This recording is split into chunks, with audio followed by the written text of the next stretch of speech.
So we've had a lot of unlicensed agents finding us, following our stuff, or newly licensed, just joining the business. And you're thinking like, dude, what is the life insurance career like? What's an insurance career like overall? Well, I want you to think about the vision of what a career is, what it can be, and how it could be as a career for you. Okay, so we're going to talk through specifically what it's like as a career. I'll talk as my first year selling insurance. I'll talk about selling for years after that. I'll talk about how we have 8 companies doing a bunch of other stuff in insurance now.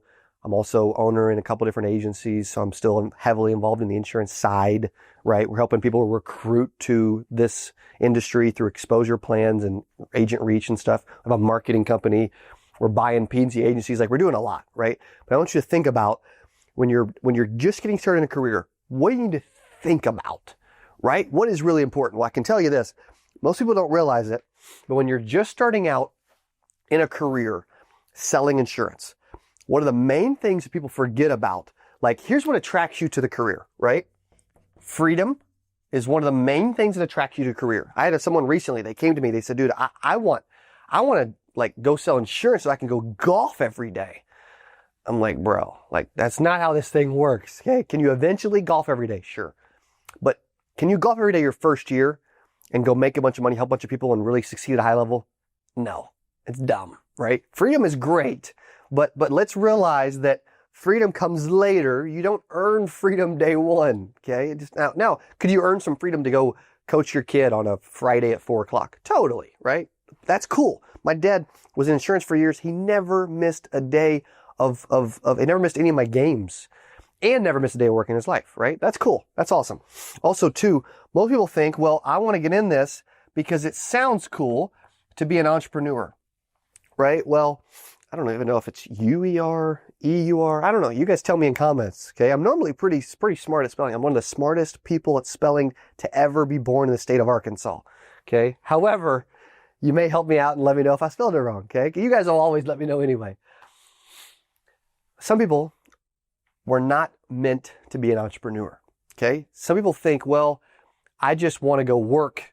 Like everybody thinks everybody needs to be a boss, everybody needs to be a CEO, everybody needs to be an entrepreneur. Some people don't, man. Some people need to plug into a system, right? Also, too, this may be a little different, but when you're attracted to a career in insurance, the money does attract you. But most of the most common questions people get asked in a career interview for insurance is, how long of savings do you have? Like, how long could you go without a paycheck? That's a very popular interview question when someone's thinking about a career in insurance.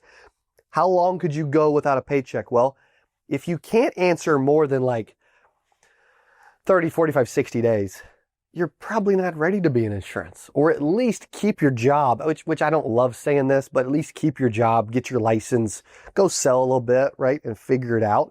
But I want to set the career right. I don't want to just tell you a bunch of stuff, get you all hyped up and excited, which I can easily do, quite often. But I want you to succeed. Like 92% of insurance agents fail. Like, we get these massive letters in my office, right? 8%. Well, they come from the fact that 92% of insurance agents fail in their first 3 years. You'll see these at 8% in July when we hang out in Dallas at the Hilton Anatole. 92% fail. Well, now that you know a little bit more about the career and what entices you and what is sexy about insurance, why do 92% fail, and how can you keep from failing out in your first 3 years? Well, some of the things that you can do to keep from failing out in your first 3 years would be, you need to figure out a specific type of insurance, right? Like a product type, okay? A specific product type. Like, what are you going to sell? Life insurance is one of the tougher ones to sell. It also can be the most rewarding. You can replace your income the fastest. Why? Because you get more upfront money, right? There's more upfront money, but there's less on the residual money, right? So it's great. It's a great short term, but it's not as good of a long term, right? It's just honest, right? Now, you could eventually build a team and subsidize that, etc. Product type's important. Once you figure out product type, and everybody's different, so you got to figure out what you like to sell, right? Like, I started out selling life insurance for my first couple of years, and that's all I did was simply life insurance, and I love selling it, right? Well, after product type, then you got to figure out, okay, how am I going to see people? How am I going to market to people? Am I going to work leads? Like, how are other people in the space seeing people? Because you need to figure out how to see people, right? Then you need to figure out, I'm going to keep it really simple today. Then you need to figure out after product type, see people, right? Then you need to figure out, okay, what's my activity look like? Because I know for me, the biggest success I had and the fastest success I had, I never said I was really good at writing, by the way, okay? The fastest success I had in insurance was saying that I'm going to sell life insurance. I kept it really simple, right? The KISS method. Keep it simple, stupid, right? I sold life. I committed to making $100,000. I did it the dumb way, just cold calls and cold door knocking with no leads. Now, at least I wasn't running a debit route like back in the day and having to physically collect checks. That's terrible. But cold calling and cold door knocking. Then I committed to actually sitting and asking 10 people per week to buy insurance. So you've got to figure out what these things are for you, right? Freedom is good. Being an entrepreneur is great. Money's great. If you can't go without a paycheck, you can't go full time yet. You just can't. Normally when you're selling, it's unlikely that you're going to get a check for 2 or 3 weeks at least, sometimes 4 or 5, 6 weeks, depending on the opportunity, right? But a lot of people fail because they get in it and they're just like, dude, I can sell. Like, I can talk people out of anything, man. Like, I can sell ice to Eskimos. Well, I don't know why you would, but sure, right? Well, but most people don't know how to get in front of people. People don't fail because they're poor salespeople, okay? Normally. They don't fail because they're just lazy, terrible human beings. They don't fail because they don't care about people. They don't fail because they're just not good.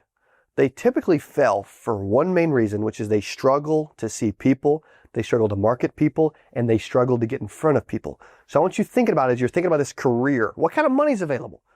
Right? We get a couple more minutes. What kind of money is available? Well, you can make 6 figures. Now, the average person in insurance makes like 50 grand, 50 to 60 grand. Well, that's not 6 figures yet, right? Can you eventually make mid 6 figures? Can you make 7 figures? Well, yeah, but it's going to take some time, right? So is the money opportunity potential there? Yes. Is it the most rewarding career on the planet? Yes. There's more millionaires in insurance and financial services than any other industry in the world, which is amazing. But it's also, you got to realize too, like it's also very difficult. It's not easy. It's not for everyone. I wish it was for everyone, but it's not. And so you got to figure out, as you embark on this career, are you willing to do whatever it takes? That's important. Are you coachable? Will you listen? Will you follow a proven system? And are you willing to study others and do what they do? Okay. If you have those elements, you have a good chance of succeeding. Not everybody does. Idle time, having a bunch of time on your hands is not good because you end up doing nothing. Being busy is actually better. So you got to figure out, dude, how can I consistently get in front of people? What's this career look like? And it's a long-term decision, not a short-term decision. People don't get into insurance and say, I'm just going to do it for a year, 2 years, 3 years. It doesn't work.